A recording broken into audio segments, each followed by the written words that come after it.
You are tuning in to the Pros and Cons, the Centralist podcast brought to you from the heart of West Virginia. Now, here is your host, the new young face of hope, because the old one was lousy, Asad Daria Khan. Good evening, ladies and gentlemen, and welcome to another brand new episode of the Pros and Cons Show. Yes, that is correct. We've upgraded from a podcast to a show with a very exciting guest.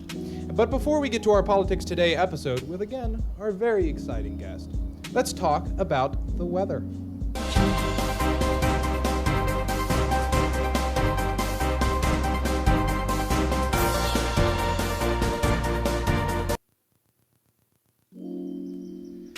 Today, as you can see, we are being blown away, and no, we are not going to be blown to Kansas. This week is actually going to be relatively sunny. We are kind of belittling the snow showers. So Saturday is the only day we are looking at possible snow showers with a high of 58 and a low of 44. Otherwise, we're looking at some pretty nice sun throughout the week and some clouds as well. Next week, on Monday, we're looking at some clouds. Tuesday, we're looking at actually some sunshine with some 60-degree weather. And Wednesday, we're looking at some clouds, but we're looking almost 70 degrees. It's looking absolutely beautiful. We're getting rid of that snow. So we always have to look forward to that. Now to our news segment.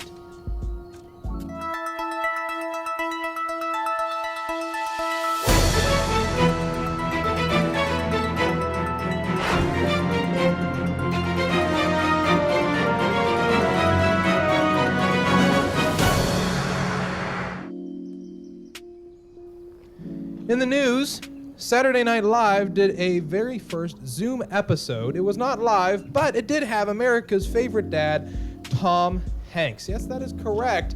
The man who was the first celebrity, if I'm not mistaken, that got the novel coronavirus, was there doing a Saturday Night Live episode, healthy, well, and just smiling as always. It was absolutely beautiful.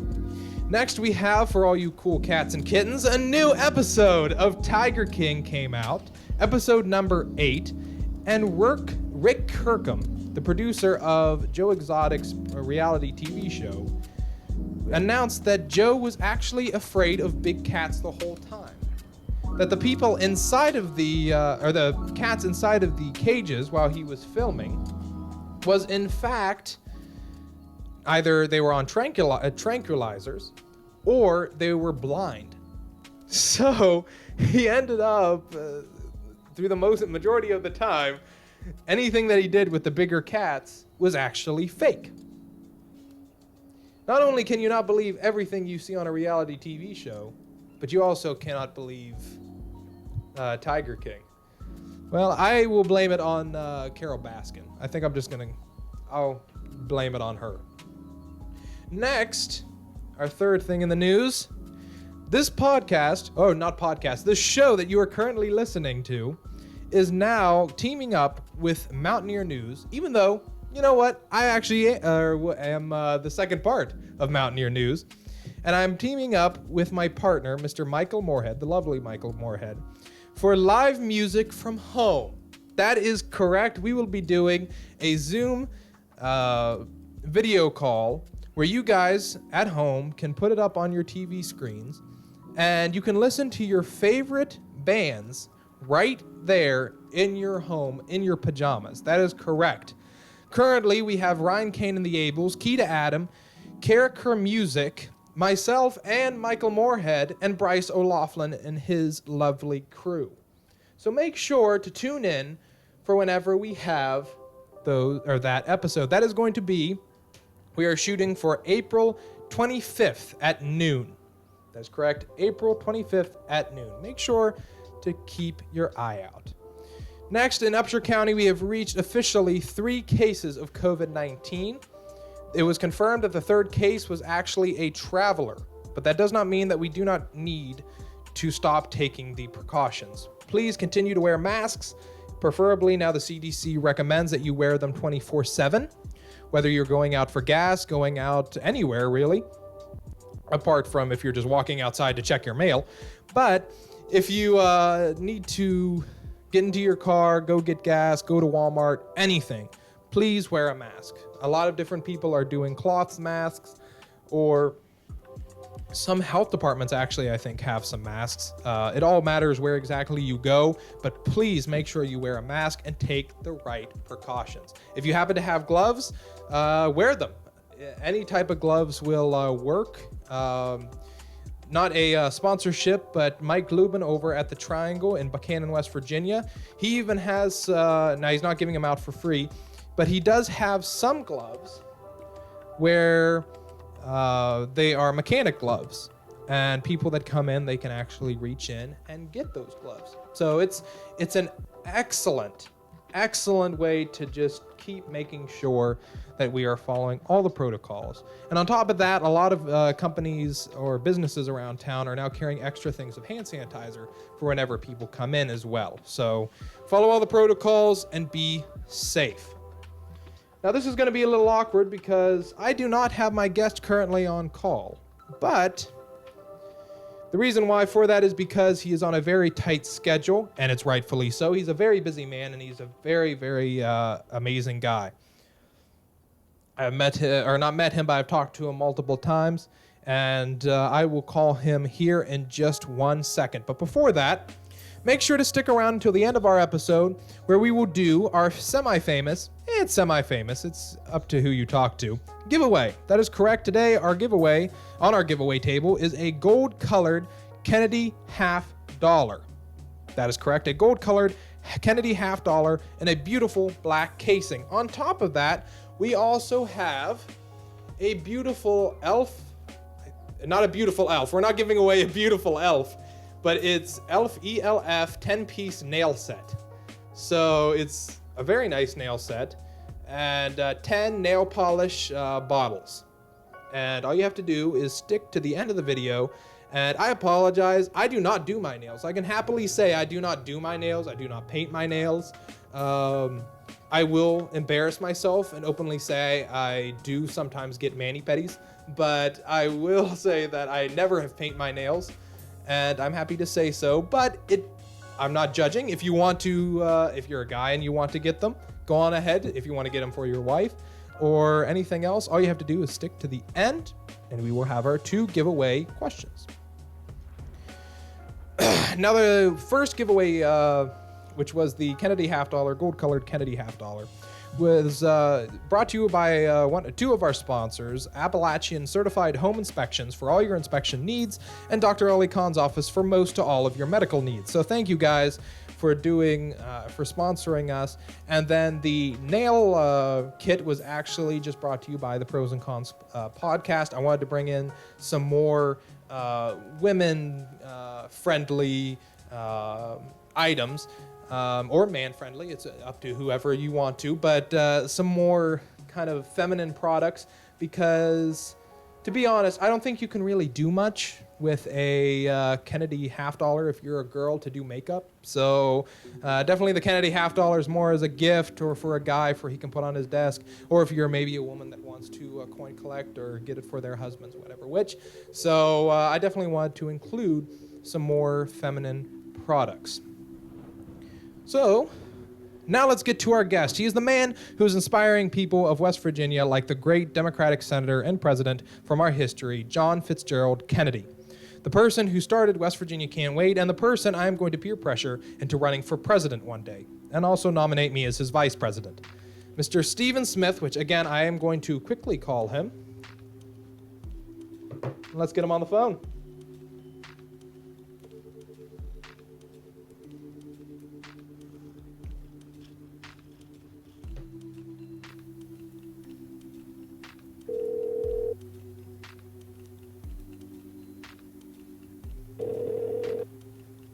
This is Steven. Hello, Mr. Smith. Yes. How are you doing today, sir? I'm good. Thanks for having me on. Thank you so much for being on. So, how are you doing today? I'm having a good day. One of the ways that we're making lemonade out of lemons during this crisis is that I get to spend a lot more time with my 2 favorite people, my wife and my son, than I did the last 15 months of being on the campaign trail. So we're trying to make the most of it. That's good. That is awesome. How old is your son, sir? He's 8. So you get to have a lot of personal time. And are you watching anything on Disney Plus over and over and over again? We do occasionally watch Disney Plus. His main priority, though, is getting out of the house. So during daddy playtime, we are almost always rushing out the door as quickly as possible. Well, that's good. He likes to be active, not just like sit like me. My favorite was Thomas the Tank Engine growing up, so I'd just sit and just watch that over and over and over again. But yeah, I was more of a TV watcher as a kid too. Well, let's get straight into it. So how did West Virginia Can't Wait start? Yeah, so, gosh, almost 3 years ago, about 36 of us came together for a strategy meeting, day long, where we were asking the question, what would it look like if we had a government of, by, and for the people? Not just winning one election, but a real government where the people who work the hardest and sacrifice the most were also the people writing the laws, and what would it take to win that kind of government? So after that meeting, we then spent almost a whole year, a small group of us, reaching out and doing more than 800 conversations all across the state with people from all different walks of life, and people who had run for office and people who had not involved in politics. And that's how the strategy came about, that we would launch the campaign for governor. So I'm running for governor at the same time as we launched this WV, or West Virginia Can't Wait movement, and that, you know, from the beginning, the people in our campaign staff and volunteers, advisors, we all knew, as any West Virginian knows, that one politician isn't going to solve our problems, that one governor isn't the answer to what ails us. And it never has been, right? Never in American history, never in West Virginia history has one politician been the answer to our problems. The change always comes from the bottom up. And so that's the kind of campaign we tried to run. I'm happy to get more into the details, but that's sort of the origin story. That's beautiful. Now, what is your West Virginia connection? I'm born here. I was born in Charleston, West Virginia, 40 years ago. My dad helped start the West Virginia Coalition for the Homeless and the Public Defender Services. My mom raised me and my sister and foster kids and extended family members. Like a lot of people, our house, when I was growing up, always just had extra people in it. And my family moved away when I was a kid. We moved to Texas. I graduated from Harvard. I met my wife in Chicago, and then we moved back to West Virginia to be near family, and because this is where we wanted to raise our son almost 8 years ago now. Now, speaking about your family, how is your family coping with COVID-19? So far, we're okay. My wife is a public defender herself, and so we've had a couple of scares with the cases that emerged from the Kanawha County Courthouse. For a moment, it looked like one of her clients was going to test positive, but so far we're okay. And so we just try to do everything we can, like everyone else, to stay safe at home and to try to pitch in with folks who don't have it as lucky as we do. Now, has it changed anything regarding your campaign? Absolutely. So a month ago, our top leadership got together in the course of about 72 hours, once it started to emerge what we were up against and how this was going to fundamentally change our lives. Our campaign leadership team, made up of our county captains and our constituency captains and candidates and staff, all got together and made a decision that in this pandemic, we now have two responsibilities. We still have a responsibility to do everything we can to try to win a people's government. And we now have an equal responsibility to do everything we can to fight both the health and economic devastation that's going to be caused by this virus. So what that looked like was, within those first 72 hours, we had a coronavirus resource website up before the state of West Virginia and updated regularly. People can go check it out now at wvcan'twait.com/coronavirus. But it also meant putting forth an economic relief plan, again, weeks before the governor started taking action on these things. And we're still hoping the governor will steal some of our ideas, our opponents will steal our ideas for what economic relief should look like, what public health should look like in this moment. But even more important than that, the biggest thing that we've done is created this neighborhood captain program. And we didn't know how it was going to work. We thought, if we could find 100 neighborhood captains across the state, that'd be great. But the idea was, can we find our volunteers and train them and supply them so that once a week they're reaching out to 100 of their neighbors each, making sure they have food and medicine and unemployment benefits, whatever else they need, just someone to talk to during the crisis, absentee ballots. And it's just taken off because of the generosity of the people of the state. We now have 305 neighborhood captains all across West Virginia, and each one of them is checking in on 100 West Virginians every single week to make sure they have what they need. And it's this incredible outpouring of support and fellowship that we're really proud of. And, maybe it'll help us win the election, but whether it does or not, it's something our people can be proud of. So if anyone is listening and they want to get involved or they're looking for a way to pitch in, you can become a neighborhood captain from your house. We don't want you to leave your house. We'll send you a packet of 100 voters who live near you and give you all the instructions and training you need to do it. But it's just, this. It's the oldest story in West Virginia. The Good Old Boys Club in Charleston sits back and waits and tries to get rich while the rest of us do all the work.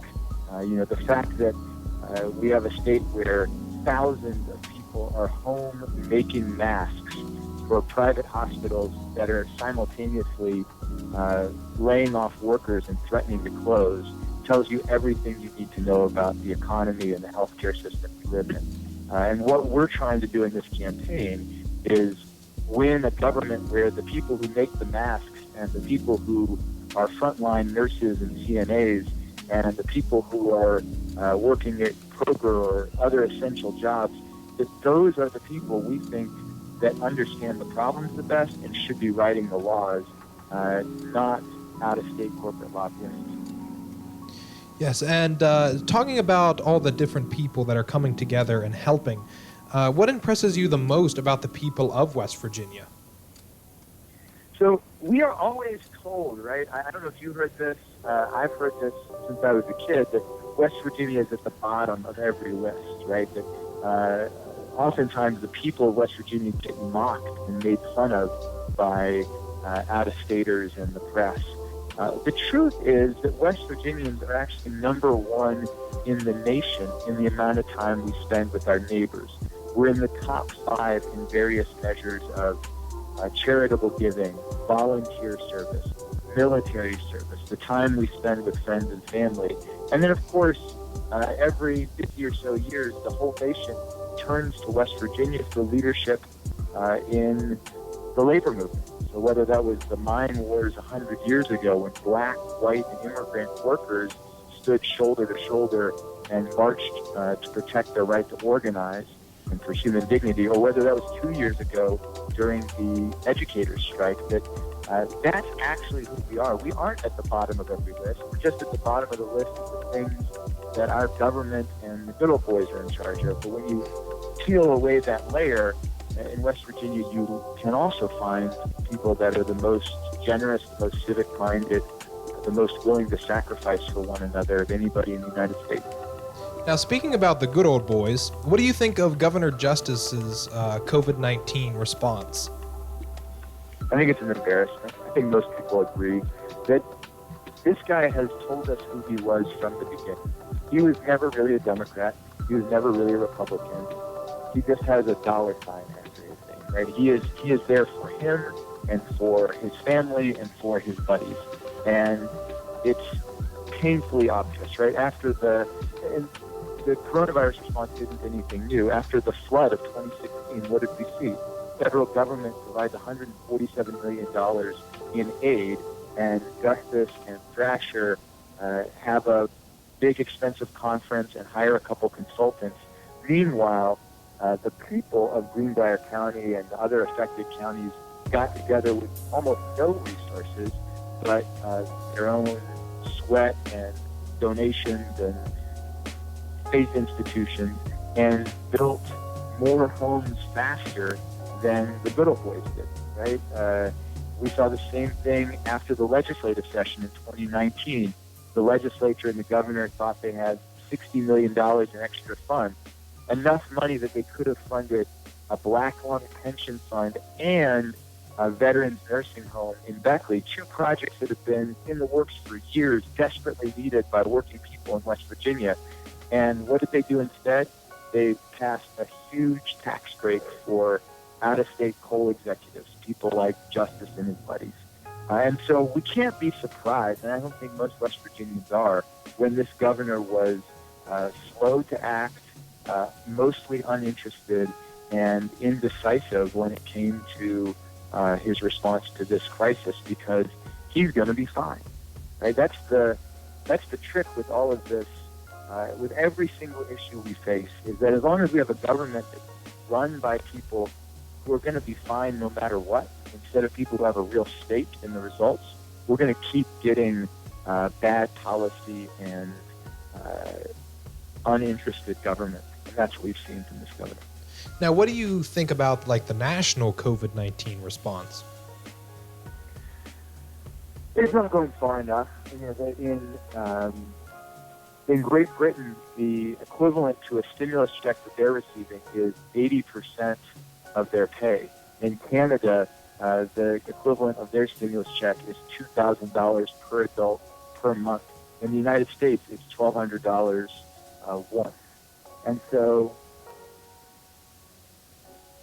there is no way that we are not going to be facing a massive recession, and likely something more on the scale of the Great Depression when this is all said and done, because our leadership has not saw fit to put the interests of working people first and foremost during this time. Now, let's tie into your campaign. Now, you have said that you want to support small businesses, but you would like to increase the minimum wage to $15. Do you think that is prohibitive for a small business? So this is a really good question, because that's the lie they've been telling us, right? The lie that they've been telling us is we can't help working class people and small businesses at the same time. We have to choose. That is a lie that is told by out-of-state corporations that are trying to undercut both small businesses and working class people. That what we found over and over is that small businesses desperately want to pay their workers more, and oftentimes do pay their workers more than out-of-state corporations, but they're squeezed. And so there's a situation where both working class people and small business owners have a common enemy, out-of-state corporations that are undercutting them. And that if you simply choose the side of working class people and small businesses at the same time, you can raise the minimum wage. So here's what it would look like. It's true that we shouldn't raise the minimum wage by itself, and that's not what we're proposing. What we're saying is you've got to do three things at the same time to set our economy right, sort of reset our economy more to the way it looked when we had a larger, more prosperous middle class. And that requires three things. One is you got to increase the minimum wage. Two, simultaneously, you have to shift tax breaks away from out-of-state corporations that are undercutting local businesses and shift those back to small businesses so that small businesses can afford the raise in the minimum wage. And then the third thing you have to do is make sure that out-of-state corporations are paying their fair share of taxes, which they aren't. Just 13 years ago, the state legislature passed $212+ million per year in out-of-state corporate tax breaks that were supposedly going to create a ton of jobs and just didn't. And as a result, we have $212 million less dollars each year to support our local economy. Imagine what that could do. So if you do all three of those things simultaneously, what you have is a government that is back in balance, an economy that is back in balance, so that working class people get the raise they deserve and they're paying their fair share. Small businesses get the relief that they deserve that have been kept out of for the longest time because of their competitors buying the legislature. And finally, you get out-of-state corporations paying their fair share so that everybody has a way to compete in the economy rather than rigging the economy in favor of these out-of-state interests.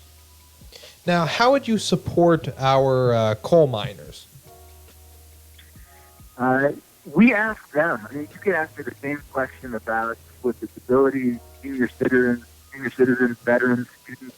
The idea of our campaign is that nobody knows best how to solve their problems better than they do.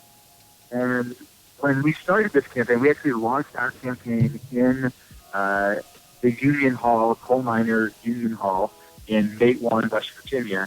And when we did so, we asked coal miners what would make things better. And we've done that faithfully for the last year and a half with coal miners, with environmentalists, with students, with seniors. What would you do if you were governor? And what we heard over and over from coal miners is that this is what you'll see in our plan, is that they wanted a black-owned pension fund to be able to help miners who are retirees. They wanted better safety enforcement. They wanted stronger union protections. They wanted to make sure that working conditions in mines were policed and protected in a way that actually made it so that mine owners are actually following the restrictions rather than just dodging them. And they wanted to make sure that the state was creating lots of middle-class jobs. That no one knows better than coal miners that coal mining jobs have been in decline for generations, and that any real solution is one that will provide real middle-class jobs. And one of the mistakes that we won't make, but that a lot of politicians make, is they say, oh, don't worry, we'll train you. They tell coal miners, we'll train you for another job.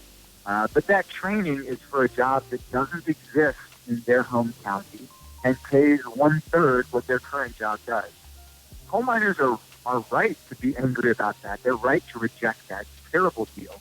And instead, we have to be ready, and we can do this, that if you make the coal executives pay their fair share, we can use that money to build the economy of the future. We can transition and make sure that West Virginia is creating good middle-class energy jobs for the next 100 years instead of the next 5 or 10. That at the end of the day, the fight in West Virginia is not between pro-coal or anti-coal. The fight in West Virginia is and always has been between coal miners and coal executives. And coal miners want good jobs, safe jobs, and a decent land, water, air, and environment. And you can win all of those things if you put the interests of coal miners ahead of the interests of coal executives. Now, I also have one question here, and someone also submitted a question into the comment section, so we will get to that one as soon as possible. But my question for you is, some conservatives are concerned, especially about the West Virginia can't wait. How do you bring us all together and work for all of our interests rather than only our individual interests? We've been doing that for the last year and a half, so I think it is absolutely fair to say that there is no campaign in West Virginia that has a stronger representation of people from different parties and independents than we do. So, for example, our campaign last summer, our volunteers held 11,000 conversations with voters. We focused on people who were disaffected, people who were independents, Democrats, Republicans. We didn't even ask people what party they were from, because we wanted to make sure that we were developing our plan from the bottom up with the interests of all kinds of people. That we actually don't believe, and we've found this to be true, that the real fight in West Virginia isn't between Republicans and Democrats. The real fight in West Virginia is between the Good Old Boys Club at the top, which sometimes call themselves Democrats and sometimes call themselves Republicans, and everybody else at the bottom. So to give you an example of what this looks like, we've done 197 town halls, and at least 10 or 15% of those town halls were hosted by a Republican or someone who voted for the president in 2016. And what they see in our campaign is a real campaign of the people, a campaign that doesn't take corporate PAC money, that isn't beholden to the normal political interests, and that has real plans for how to affect their lives. So, for example, in McDowell County, we had a town hall fundraiser a couple of months ago, and these are the folks who hosted it in their home were big supporters of the president. They had a big "Make America Great Again" flag outside of their house. But they know what we stand for. They've seen our plans. We don't hide where we stand. And they know full well that they aren't going to agree with me on every issue. And they know full well that there's all kinds of things that I will never fight for, that our movement will never fight for. But here they are hosting a fundraiser and town hall for the campaign because they also see that we're going to do something real for small businesses like theirs instead of just having a few nice talking points. They see that we're going to do something real to legalize cannabis, an issue that matters to them, rather than just nice talking points. They see that we're not in anybody's pocket if we don't take corporate PAC money. And most West Virginians are really smart. They know they're never going to agree with any candidate on every issue. But if we can see, hey, that campaign has real plans, they're not bought and paid for, and I can see that when they win, they're going to do things that have a real impact in my day-to-day life. But that's how you bring people together, not by pretending to be a Republican or pretending to be a Democrat, or what we see from too many politicians in West Virginia is that they don't really say anything. It's like they try not to upset anyone, and therefore they don't do anything, and they get into office and they have no real plans, and everything stays the same. Is that also where you're saying not for sale that we see on a lot of your signs? Is that also where it comes from as well? Yeah, that's a language that we heard from our supporters. They said, oh, yeah, what I like about this campaign is it's not for sale. And we're like, what do you mean? And they're like, well, don't take corporate PAC money. We promise never to cross a picket line. And we make all of our candidates promise, myself included, promise never to hide from a debate. Promise to do the work of actually meeting with our constituents. My cell phone number is plastered across the internet, set it on live TV, that what we're doing here is something that, again, at the end of the day, what we want is a government that is owned and operated by working class West Virginians and people who are left out of the political process, rather than one led by the same corporate interests. And so, yes, we often use the phrase "not for sale" to describe that. The other thing that folks should know that we're incredibly proud of is at the beginning of this campaign, as I said before, we knew that one governor wasn't enough, right? That we wanted a government of, by, and for the people, and that meant we needed to recruit thousands of leaders and dozens of people to run for office. And we thought, if we can find 15 or 20 other candidates to also run for office in this same bottom-up way, that would be a miracle. That would be the start of a revolution. And yet here we are 15 months later. We've found more than 90 candidates, myself being one, but people also running for city council, delegate, state senate, Congress, school board, you name it. More than 90 candidates across West Virginia, all running for local office, all running in a bottom-up way, and not even all Democrats. We have pro-labor Republicans. We have a libertarian, a couple of Mountain Party candidates, people who are running in nonpartisan local races that all want, at some level, the same fundamental thing, a government that is not in the pockets of corporate interests. Now, to talk about healthcare, I do want to tie into healthcare. What do you believe about Medicare for all, and how do we pay for it? We're the only campaign for governor that supports Medicare for all. We're the only campaign for governor that has a plan to cap drug prices. We're the only campaign for governor that supports full cannabis legalization. We're the only campaign for governor that supports corporate crime and political corruption divisions so that we can go after these healthcare companies that are poisoning our people. So that's what we think about healthcare broadly. The answer to how we pay for Medicare for All is quite simple.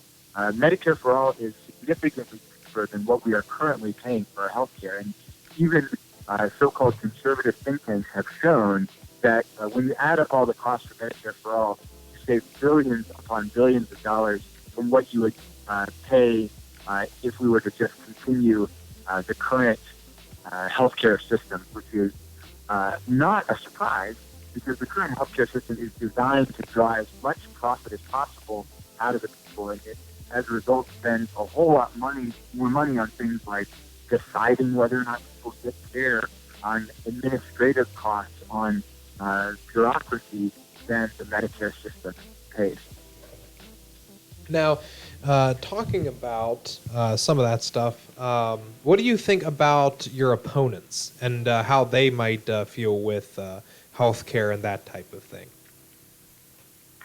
I honestly don't know where most of my opponents stand on the issues. But one of the things, again, we take great pride in is that our plans are clear, simple, and written in plain language. There's more than 30 of them, and we show how we pay for everything up on our website. You can see it yourself, and if you like what you see, share it with somebody else. If you don't like what you see, if it doesn't match your own personal experience, get in touch with me directly and let me know how to make it better. That part of the benefit of putting our plans out there is so that people can help us improve them. So if you're at home and you think I've said something totally wrong and you want to set me straight, give me a call. My cell phone is 304-610-6512. My email is steven@wvcan'twait.com. I answer both of those accounts myself personally, and you probably have an idea that will help make our plans even more precise, even more sensitive to the needs of West Virginia. Now, what is your opinion on gun rights? We believe in the Second Amendment. That this is an issue where almost every gun owner in West Virginia and non-gun owner believes that people should be more safe and that we need ways to encourage the safe use of firearms. Almost every West Virginian agrees that we should be doing more for mental health and for reducing the and softening the conditions that lead to violence and mass violence. And almost every West Virginian agrees that when you only restrict gun rights, what really happens is that poor people, working class people, and people of color get their gun rights restricted. And throughout American history, that's what happens when you actually restrict gun rights, is that the people who have the least are the ones that bear the brunt of that, of those laws. And so we're very skeptical of any new restrictions, any new criminal punishments, because what we see from our criminal justice system is that it almost exclusively harms the people who are already being harmed the most. And then, again, I'd open the floor for anybody who's listening and wants to talk more specifics or has more specific ideas. We think we can reduce violence in West Virginia and around the country more successfully by rebuilding the middle class and ending mass incarceration and supporting the healing that our veterans and people with substance use disorder and mental illness need than we can by taking guns away from poor and working class people. Now, how do you protect minorities and their interest without making the majority feel left out? You can see this throughout our policies. I actually think this isn't that hard. That the way to win a government that serves the people is to serve all the people, right? That we can't buy into this notion, and I'm not saying that you are, but some people do, that it's either me or this other person. That right now, wealth is so brutally concentrated that this is the wealthiest time in West Virginia history, the wealthiest time and the wealthiest nation in the history of the world. We can make it so that everybody has enough to live with dignity. But we have to first refuse to be pitted against each other. So in our plans, you will see major, generous new policy for senior citizens, for veterans, for students, for people of color, for members of the LGBTQ plus community, for people of religious minorities, because there's a saying that I'm going to paraphrase, but the idea is that liberty and justice are not zero-sum games. That when you increase people's equality of opportunity and freedom and justice, it increases for all of us. That it's not a pie that has to be divided up. And so in our plans, you will see the most aggressive plans the state has ever seen, maybe even that the country has ever seen, to fight discrimination against Muslims and members of the LGBTQ plus community and black and brown people. Because when we do that, when we create a society that is more fair for everyone, it's a society that's more fair for everyone. And that when we require those at the very top and these out-of-state corporate interests to pay their fair share, we find that there is enough for everyone to live in dignity rather than having to pick winners and losers among working class people. Now I want to get into the most important question of all. This is a question that it's been killing me to ask. First off, I'm fascinated. Fire away. So first off, would you ever consider running for president later on? No. Go ahead. What's the next question? Well, my next question was, would you consider having me as vice president? But I guess that takes that one out right away. I'm sorry, Assad. You're going to have to find somebody else. I'm so sorry. If you want to run for vice president one day, let me know. I'd be happy to help. If you want to run for any office, let me know. I'd be happy to help.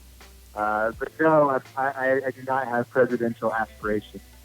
I think there will be plenty of people in movements for change coming up that I won't be the right guy. But I look forward to being able to support people who are. And for now, there is literally not a job in the world, including president, that I would rather have than being the governor of West Virginia. That it's such a special place, and if our people were in charge in a fundamental way, if we really changed who gets to make the decisions, we could do something that has literally never been done in American history. To achieve something that approximates a people's government, where over the head of DHHRs, you have, for instance, senior citizens and foster parents and people with disabilities and veterans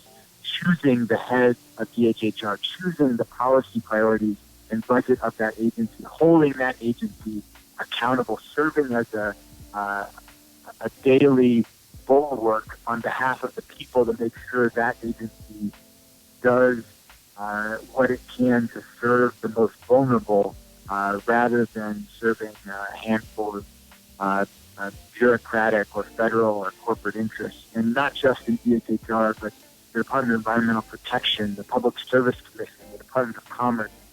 Imagine a Department of Commerce that's run by small business owners and working class people and unions. That's the kind of government we can create if and when we win the executive branch. And there honestly, in the world, is not a job I'd rather have than helping make that happen.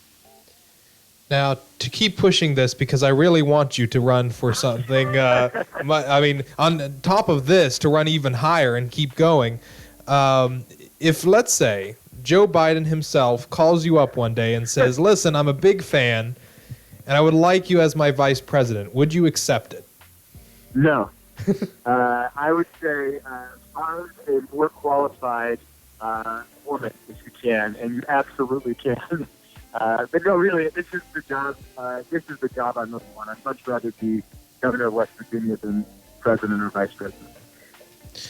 Alrighty. Well, I want to get to our first giveaway, and then we will get to our comment section. We have tons of comments that have come in for some people who would like to ask you a couple questions. So some we have kind of answered as we went through, but we will hit more on them. So our first giveaway, you're going to think I'm crazy for this, but our first giveaway is I don't know women's makeup. I'm proud to say that I don't know women's makeup, but it's an ELF, ELF 10-piece nail set.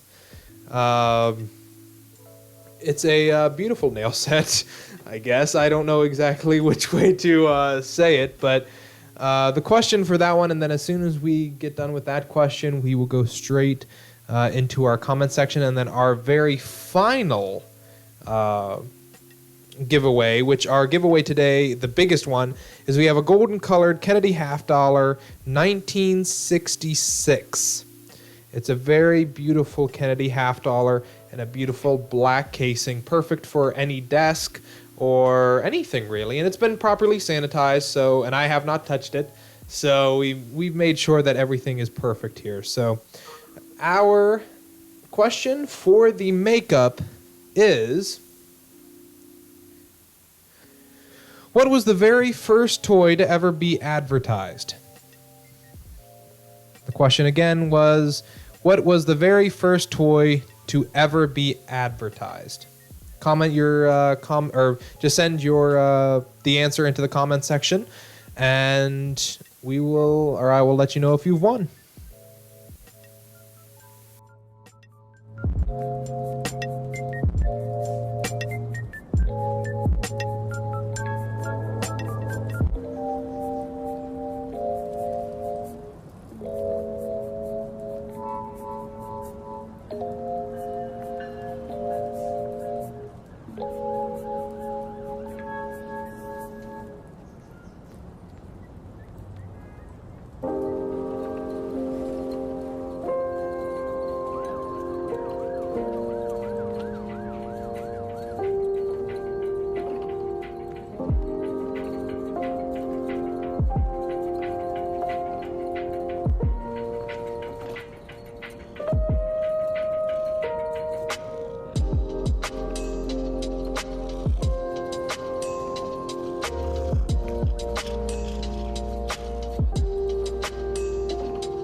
Congratulations, Miss Legg, Legg, Miss Legg. You won the 10-piece nail set by, I'm just gonna say ELF. I don't think it's ELF, so ELF. So congratulations, you won that nail set. Now let's go to our comment section. Again, anyone can comment in your questions. We are on a little bit of a time constraint, so please comment them in now, and we will get right to them. So Mr. Moorhead asks, if elected, what would your first order of business be in office? So I'm going to cheat a little bit because this is something that actually happens before we're even in office.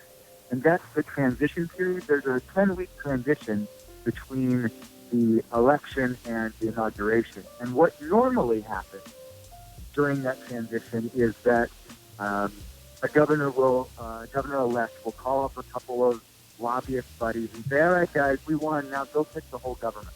And you end up with this revolving door of lobbyists and high-level bureaucrats running all the agencies of government. And unsurprisingly, at the end of all of that, nothing changes. Well, instead, we think those 10 weeks are the most important part of the entire 4 years in office, right? That's when we establish the government.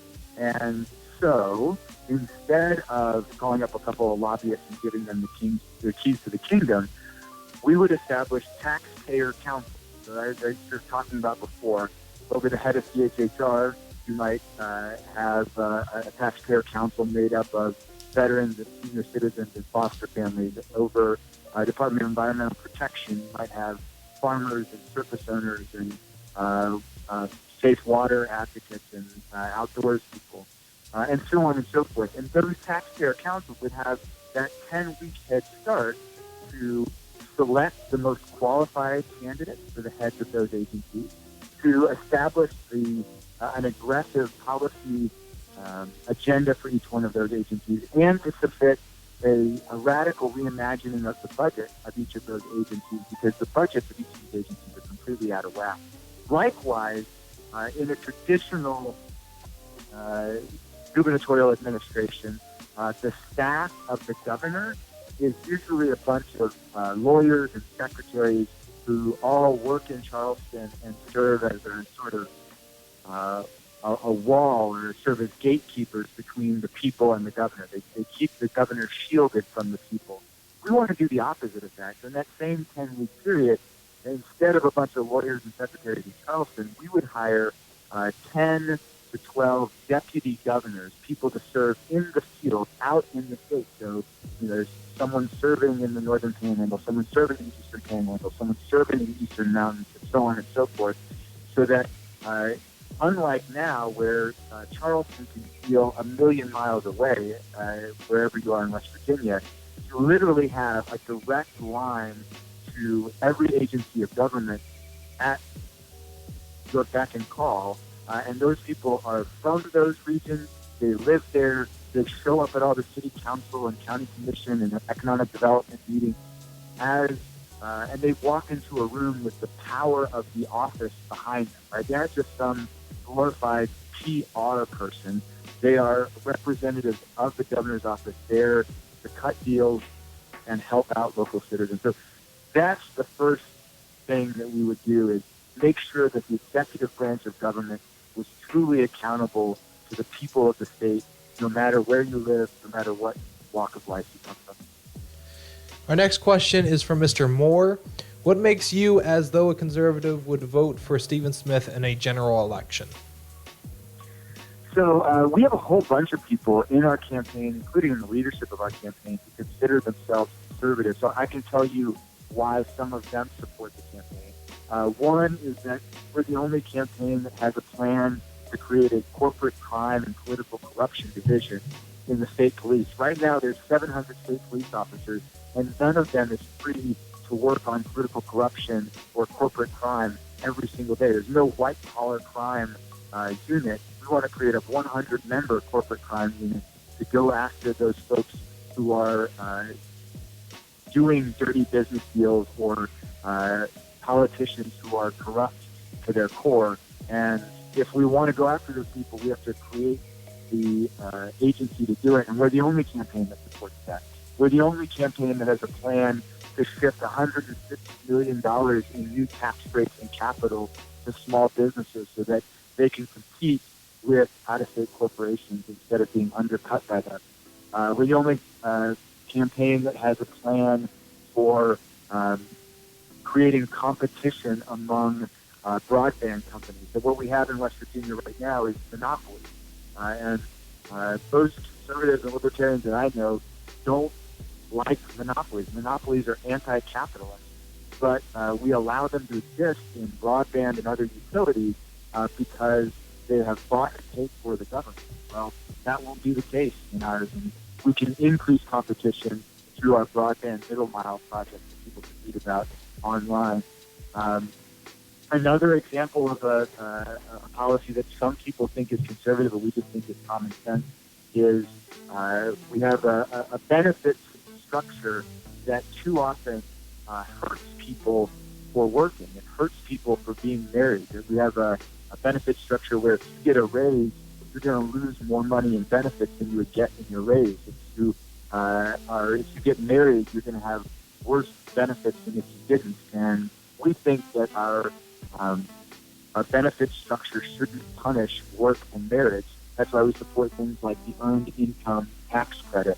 Another thing that we find common cause with some conservatives is cannabis legalization. And we're the only campaign, Democrat or Republican, that supports full cannabis legalization.